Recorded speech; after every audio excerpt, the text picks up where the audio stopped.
Hello and welcome back to the Inky Raven. So today we're going to be finishing up the short series of shading forms. So to begin with, we've also already done shading cubes, cylinders, spheres, and pyramids. And so we're going to finish that up with cones.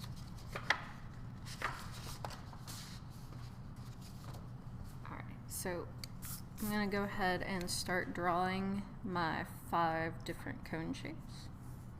And so essentially, if you want to think of a cone as it has a circular bottom but comes up to a top, or a pointed top. So unlike pyramids, these are actually rounded, and so they won't have that the facets of the lines between them. So I'm also going to draw one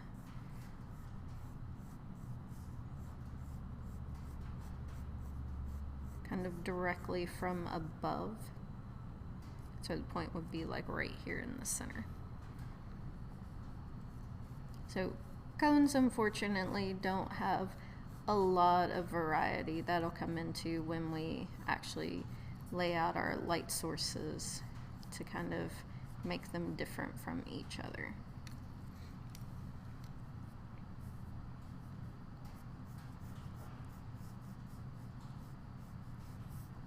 And so you can have tall and skinny ones, or kind of short and fat.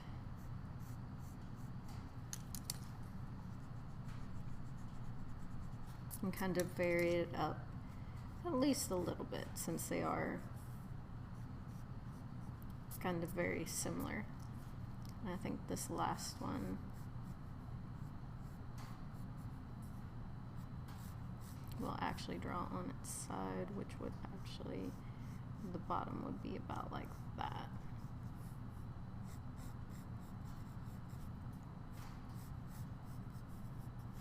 Yeah, that looks about right.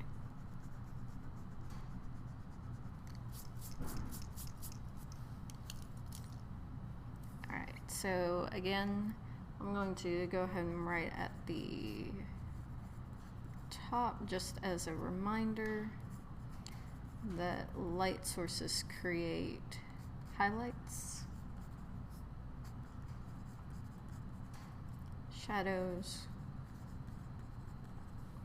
and drop or cast shadows. So the ones on the ground, beneath, and below.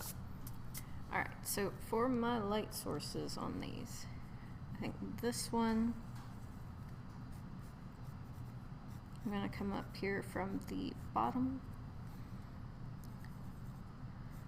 This one I'll just do your standard from the left, from the right, from the bottom front, and one directly overhead. Actually, no. Let's change that one up.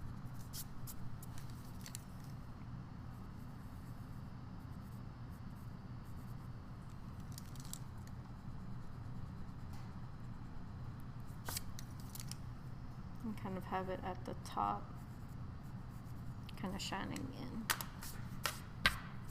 Alright, so as far as our drop and cast shadows go, so this one travel through the object, and it's going to be on the opposite side. This one, where it's from above, I don't know that we'd necessarily see most of the cast shadow, although where the light source is here and not directly pointed on, we will see a bit of a curve here. And so this one would come over this way, kind of go directly through.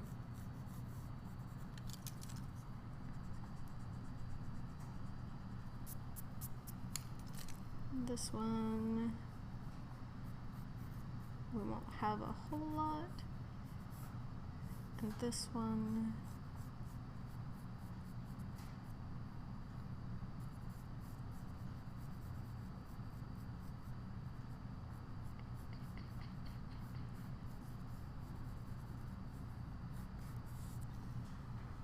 You know, I'm not crazy about this one. I think I'm going to erase it.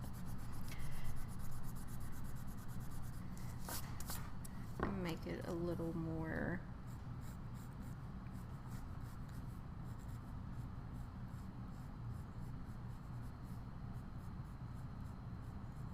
pointed this way, so that when we do it from that angle,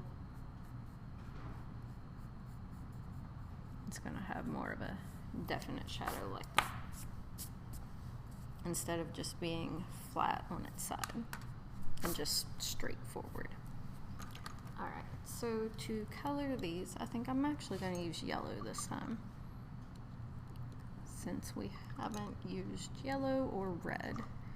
And that way we can see how the adding in the purple really blends in for those shadows. So like last time, I'm going to go ahead and use a wider brush to catch a good bit of water and place it on my palette,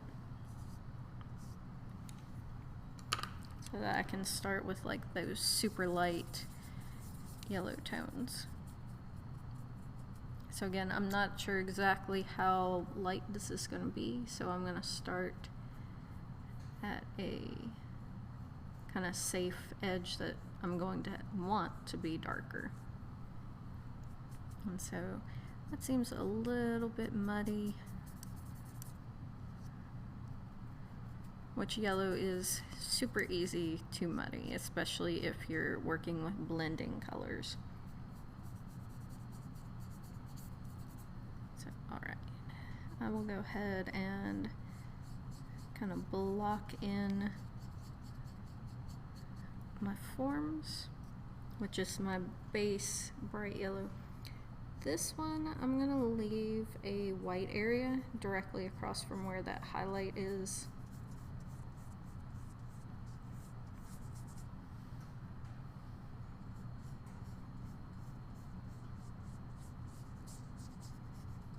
To really make that look rounded.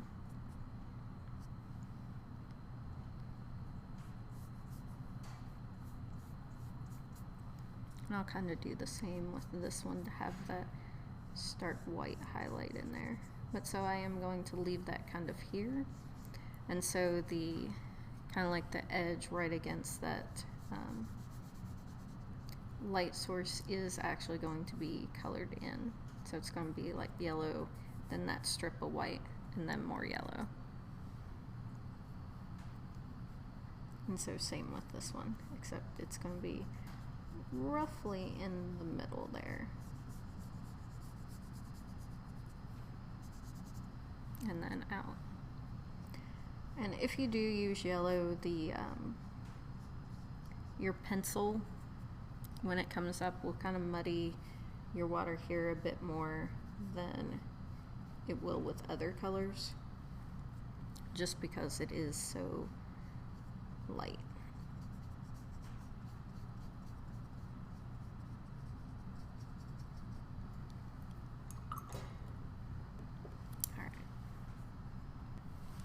Alright, so to go from here, I'm going to grab a bit more yellow, add it in there. Might actually take two. So to test it out, doesn't have a whole lot of difference, but that's okay. I'm just going to go ahead and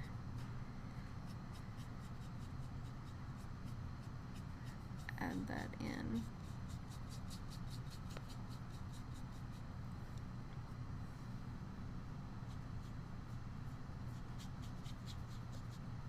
And so one thing that I did forget to do was go ahead and blend out my harsh lines. So I'll come back and do that here in just a second.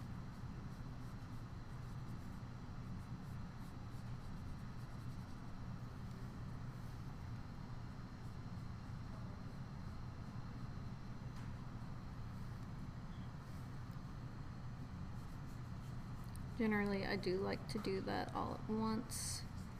That way you're not really jumping too far and you can get a smoother kind of gradation almost. But if you do it like every two, it's not as bad as if you try to go back and do it all at the end.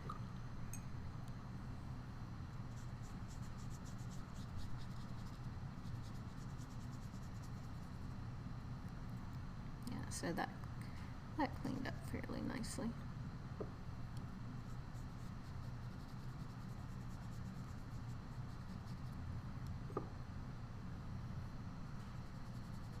And so when doing two at a time, you do want to make sure to kind of start with the lighter of the two, because you will need to more than likely grab more water before you do that second one.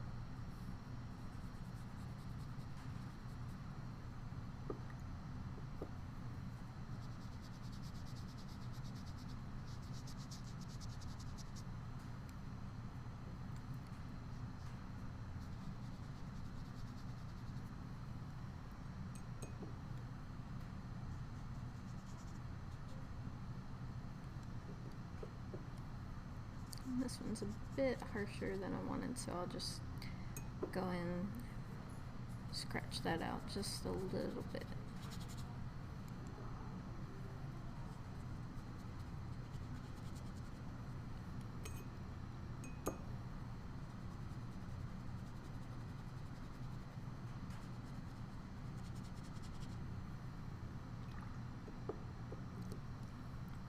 Alright, so to layer in our next color, we'll pick up some more pigment and put it into our water.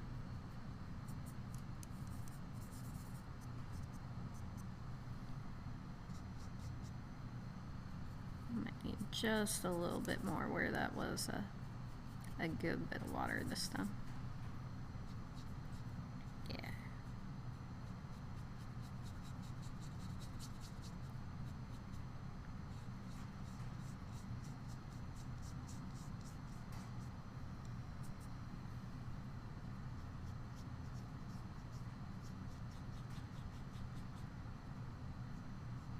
And so I'm lightly gonna touch the super dark, or the edge over here with the slightly darker color.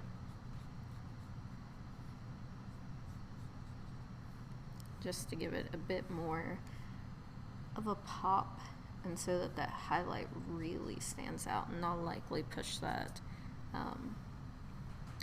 back to the far edge when I clean it up with the water.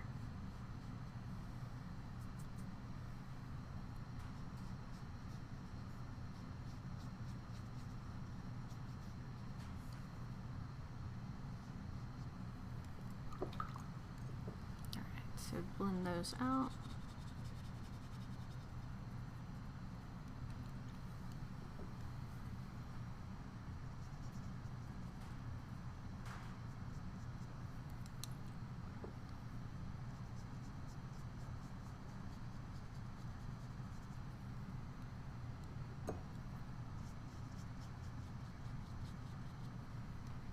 And so again, as it kind of dries, like if there's any areas that you notice aren't doing quite what you want them to, you can go back in with mostly just clean water on your brush and kind of clean those up. Like this one, the yellow didn't stay where I wanted it to, but so I can just kind of rub some of that back off, so that it comes back into the brush.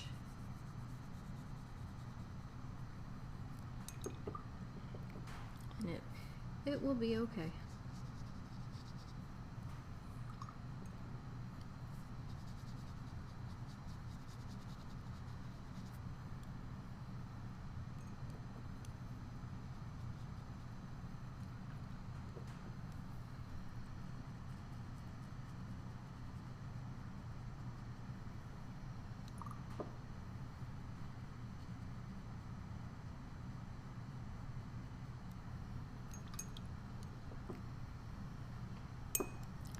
so now for just a bit more yellow.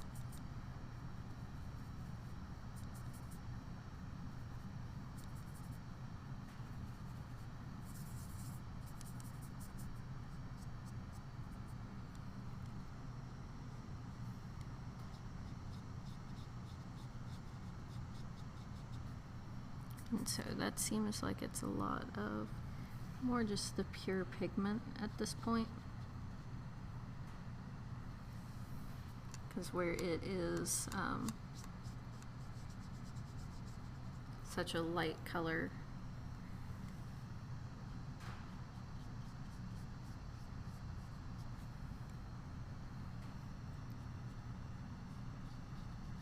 and so we can do a couple more things to darken that up a little bit.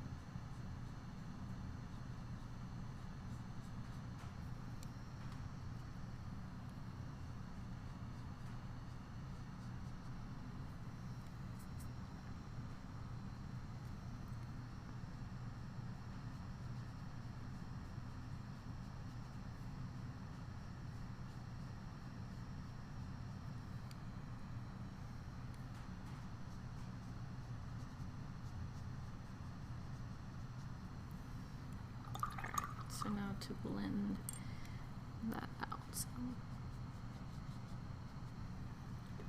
And then I'll go back and kind of really work with the shadows there.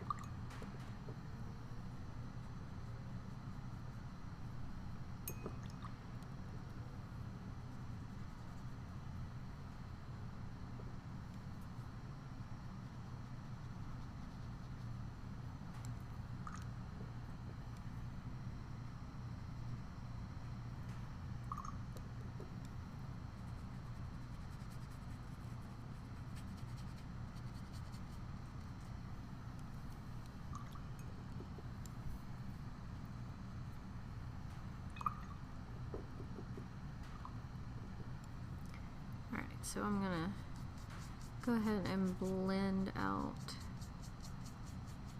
my shadows some, since I didn't do it earlier. So again, this is more of a blending dry, because most of that paint has kind of already dried. So I'm just gonna fan it out a bit.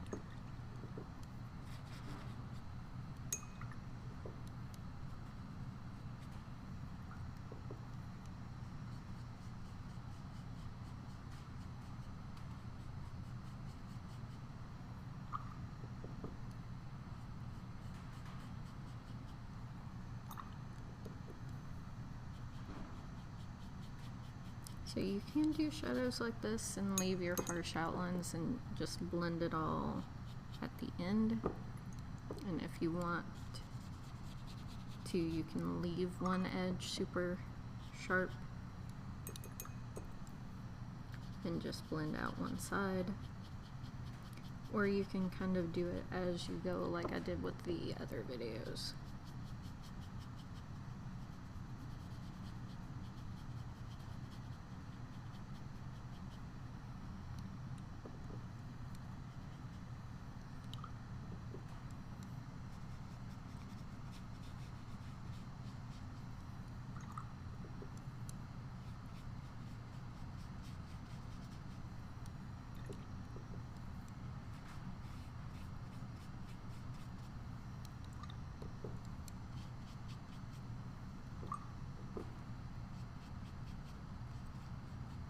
So again, I'm just kind of playing with it a bit until it kind of looks right to me, per se.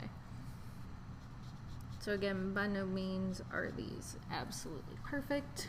But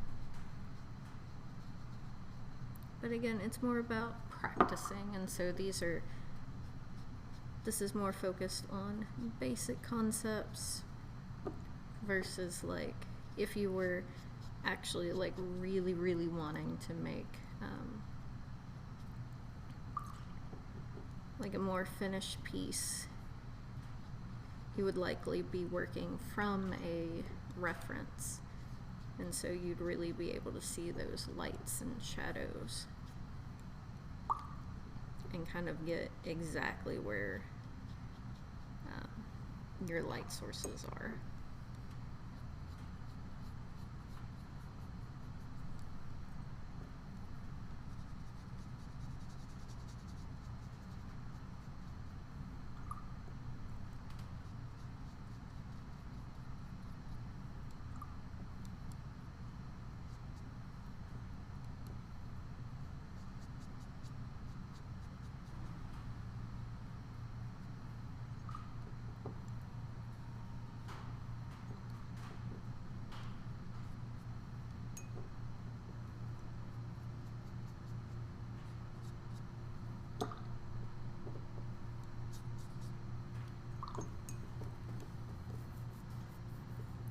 So I'm going to, like I've done in the past 2 videos, I am going to do one of the shadows, and this time I'm just going to add brown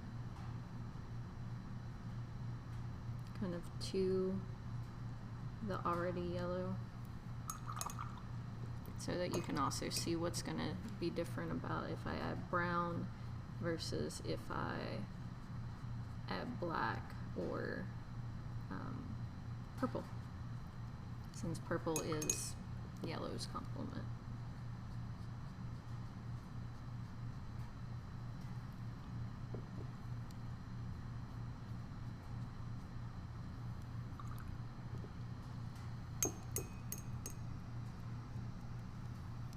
Alright, and then I'll do the same for the black here on this one. So especially against the yellow, this black is going to be kind of super harsh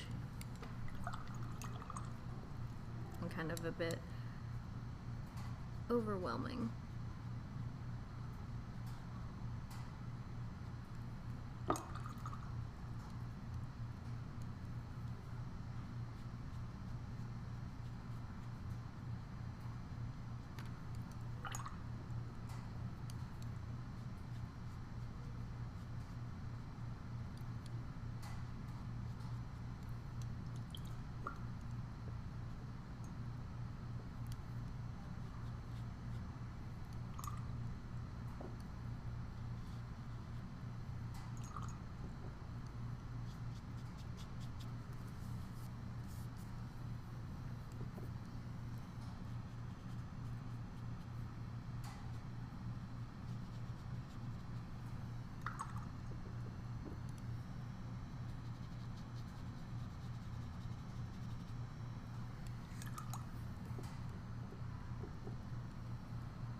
I'm going to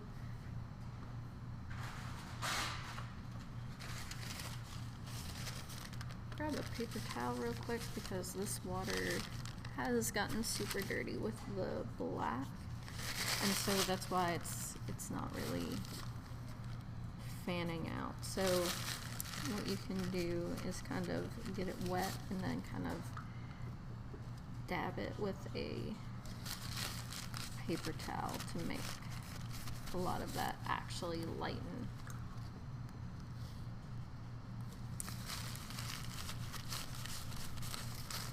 So again, you don't want to necessarily, when you're doing something like this per se, you don't want to just sit there and scrub the paper because it will tear it up, but if you just kind of pat it, it can kind of help you fix some mistakes.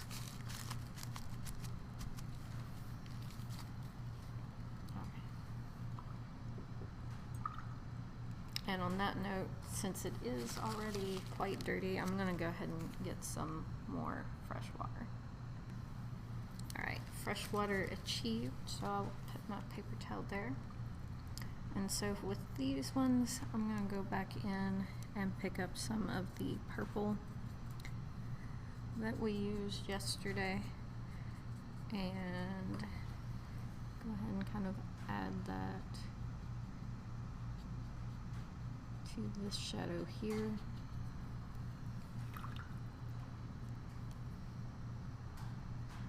and then kind of fan that out into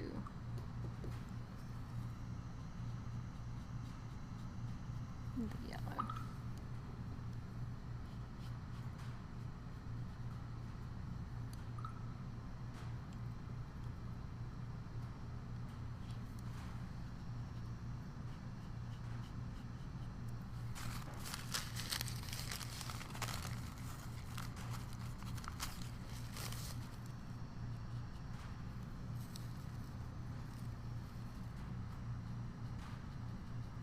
And kind of just go back in with a little bit more to make it apparent that it is purple, since most of that did kind of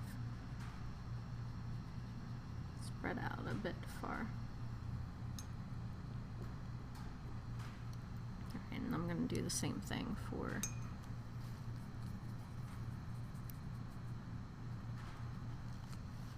this one.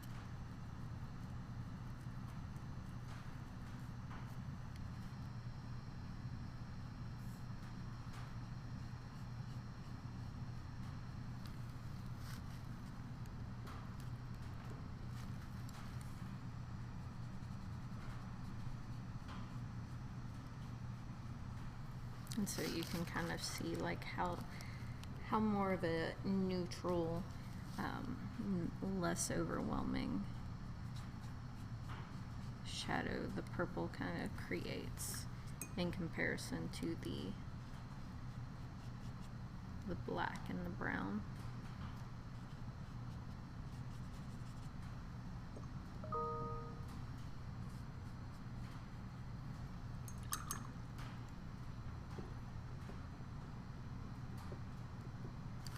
And one other thing that I'm going to do with this one, because I'm going to leave that one as the yellow, is I'm going to create a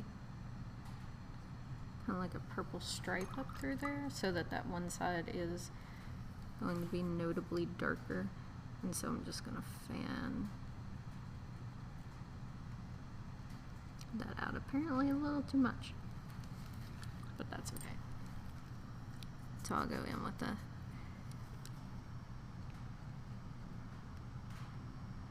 bit more.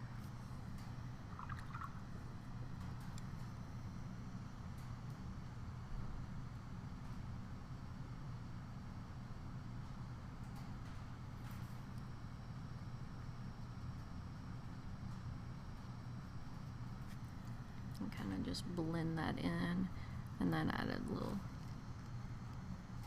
yellow on top of it too.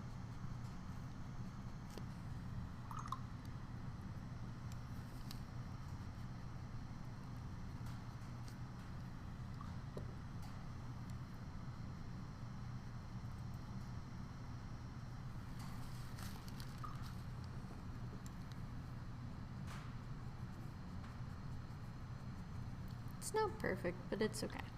Alright, so I think we will leave it there, and that will kind of finish up this small series, and then we'll kind of start working with textures and watercolors here shortly.